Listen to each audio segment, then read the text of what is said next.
31 मई को दुल्हन लेकर लौटी थी बारात। एक घटना सुनी होगी जो किसनी के पास में, किसनी के पास में एक गांव है गोकुलपुर, ये मेरे गांव के पास में ही है। वहां पर सबसे बड़े लड़के ने अपने घर के 5 लोगों की हत्या कर दी। और वो कैसे की? उसने फावड़ा से सभी को काट दिया। उसके घर में उसकी छोटे भाई की शादी थी। शादी के 2 ही दिन हो पाए थे। घर में बहू नई नवेली आई, रिश्तेदार भी थे। उसके मन में पता नहीं क्या ऐसा विचार आया कि उसने हत्या करना शुरू कर दिया। पहले उसने सभी को नशीले पदार्थ खा करके सभी को सुख की नींद सुला दिया और उसके बाद में उसने एक एक को काटना शुरू कर दिया।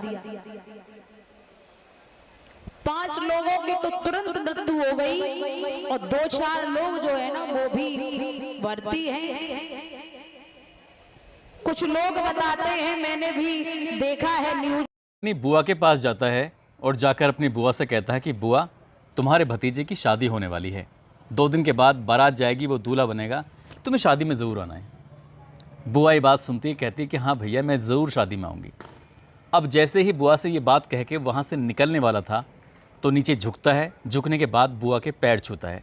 पैर वैसे नहीं छूता जैसे लोग छूते हैं, बल्कि पैर वैसे छूता है जैसे कि कोई महिला किसी बड़ी महिला को सम्मान देती है। यानी कि घुटनों से लेकर नीचे तक वो पूरा पैर दबाते दबाते नीचे तक लेकर आते हैं। जब सगी बुआ के उसका भतीजा पैर दबा रहा था, उसके पैर छू रहा था, तो बुआ समझ ही नहीं पा रही थी कि आज ये अचानक से ऐसा व्यवहार कैसे कर रहा है। वो काफ़ी देर तक ऐसे ही करता रहता है। बुआ उसके सर पे हाथ रखती है और कहती है कि ठीक है भैया, मैं ज़रूर आऊँगी, तुम परेशान मत हो। और इतना कहने के बाद वो यहाँ से चला जाता है। अब आगे जो होता है इसकी कल्पना किसी ने नहीं की थी। 1-2 नहीं, 6 कत्ल होते हैं, वो भी बहुत बुरी तरह से उन्हें मारा जाता है। यदि कत्ल करने वाले हथियार टूटता नहीं, यदि कत्ल करने वाला हथियार का बेंटा फटता नहीं, तो शायद 4 कत्ल और होने थे। ये संभव थे। ये अब पिछले 1-2 दशक में ऐसी घटना कभी आपने सुनी नहीं होगी कि जो दुल्हन सिर्फ पहली ही रात अपने ससुराल आई हो, उस दुल्हन को इतनी बुरी तरह से मारा जाएगा, इतनी बुरी तरह से काटा जाएगा। आज कहानी 6 कत्ल की है जिसने पूरे उत्तर प्रदेश को हिला के रख दिया है। आदाब, नमस्कार। सनसनी 31 मई को दुल्हन लेकर लौटी थी बारात।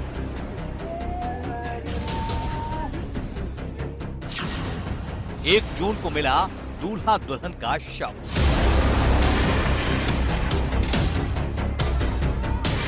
बहराइच के इस घर में कोहराम मचा हुआ है। चंद दिनों पहले यहाँ खुशियां थी, लोग डांस कर रहे थे, बाजे बज रहे थे। अब यहाँ मातम है।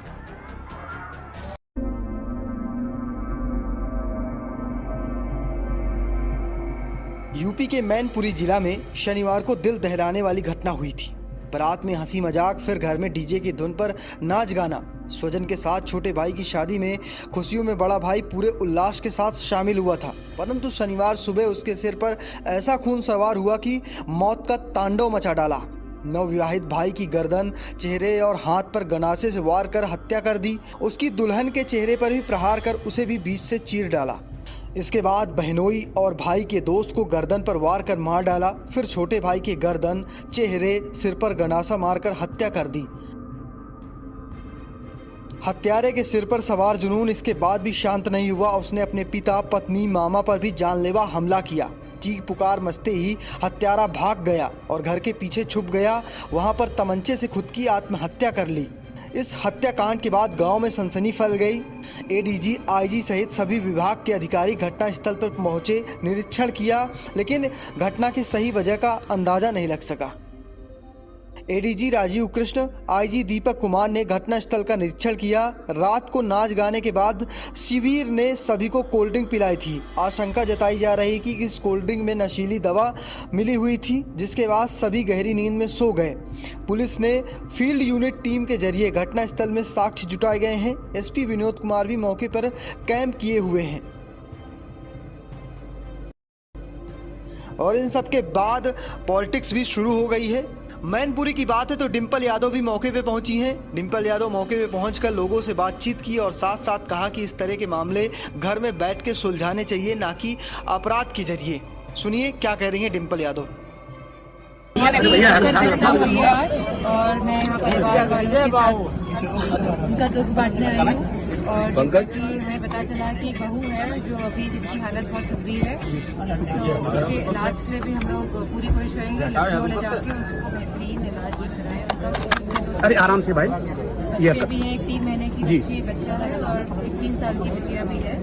तो पूरी कोशिश करेगी समाजवादी पार्टी इस परिवार की। मैडम सांसद परिवार में बात होती है, मेरा मानना है कि आपस में बातचीत करके बहुत आसानी से हल निकाला जा सकता है और इतने एक्सट्रीम स्टेप्स इस तरह की घटनाओं को लेने की जरूरत नहीं है, क्योंकि मैं समझती हूँ कि इस तरह की घटनाएं बहुत ही दुखद होती है और बच्चों को खास तौर पर इसका खमियाजा भुगतना पड़ता है।